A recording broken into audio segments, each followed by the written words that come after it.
Tell us a little about, as an expanding company in the services industry, coming out of an emerging economy, what you see as the difficulties that you face in expanding and growing the business, and how trade arrangements might help or not your expansion.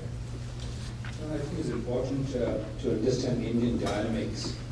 When I see the conference theme really here, and I look at jobs, growth, and development, it couldn't have been more appropriate for a country like India, which had its own, as I call, economic independence in the early 19th, much after the political independence came in.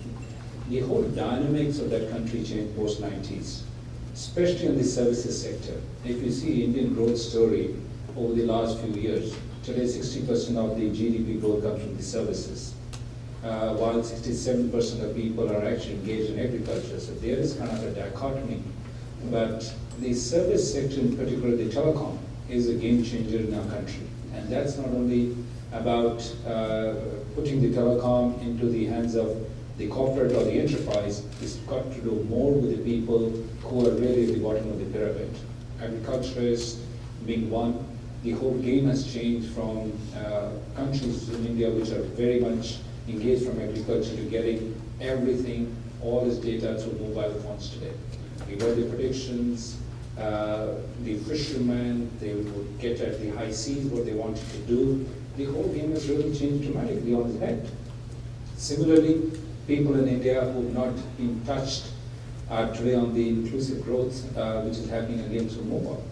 There are only 85,000 banks branches in India. So you can well imagine with 1.1 billion population, it can't be touched with this kind of a network. And that's where mobile banking is helping. Mobile commerce is helping. And the Indian demographics being what it is a young country, average age 26. We have about 520 million people who are in that age bracket. The whole innovation story, the way they look at this world is so dramatically different. And that's where the growth of the jobs is happening. People who never stepped out are today at the jobs in the services sector, be it telecom, financial services, retail, areas which have opened up in India today of that sector is really becoming the engine of velocity for these people. And as you refer to iPad, how the manufactured goods get into these services, and that's what kind of puts the velocity around it, it's quite dramatic. Few of my friends who are in the paper industry are actually aghast that people have stopped, and younger generation have stopped exchanging visiting cards. What they talk is, well, I'll see you on Facebook. I don't need to exchange a card.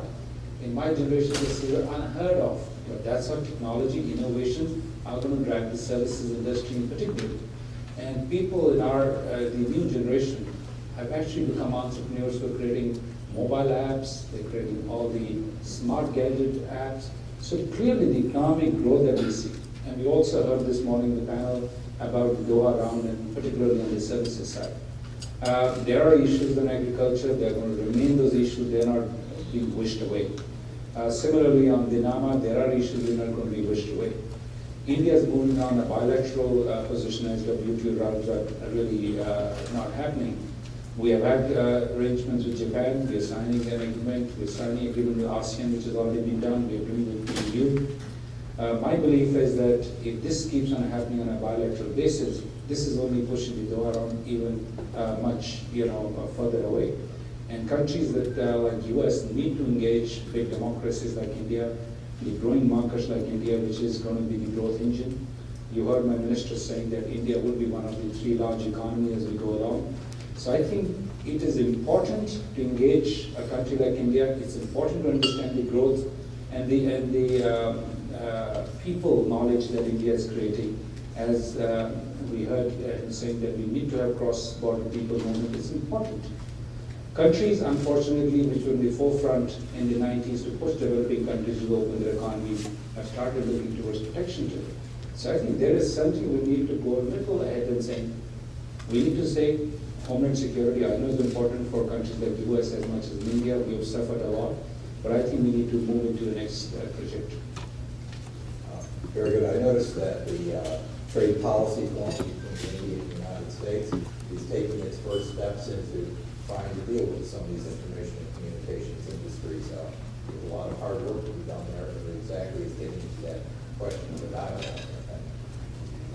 We're very fortunate also that we have with us Scott Price, who came out of being a leader at DHL in the European business, and now is the head of Walmart Asia.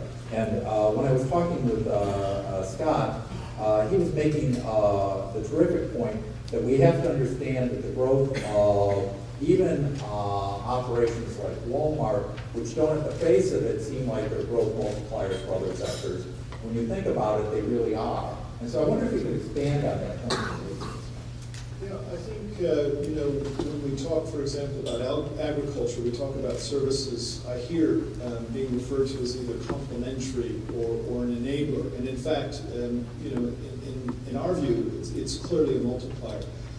If there are trade barriers, for example, related to supply chain or retail in a developing market, you end up having not only a less efficient domestic market, but also a less efficient trade capability. So, ironically, if you were to look at a developing market, even if you were to remove significant trade barriers in agriculture, there is a high level of inefficiency that exists. In countries like China or in India, the wastage on agriculture from farm to fork is substantial. I think the Indian government talks about 40% as being the wastage that takes place from the point of the farm before it actually hits through the retail supply chain, the retail, and onto the fork.